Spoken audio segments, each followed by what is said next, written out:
guys, for the next video, may vlog po tayo. Ang vlog natin ngayon ay ipapakita ko sa inyo kung sino nagbigay ng bracelet na ganyan. Basta.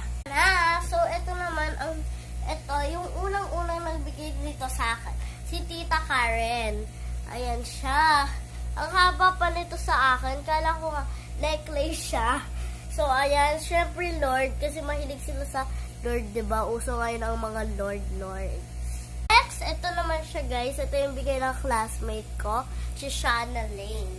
So, ito po, kaya po siya may ice dito.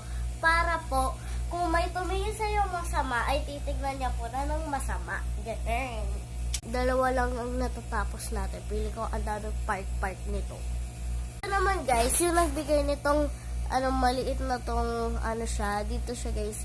Yung maliit na yan na singsek. Si Zoe po. Kaya Arabella. Sorry for part 2.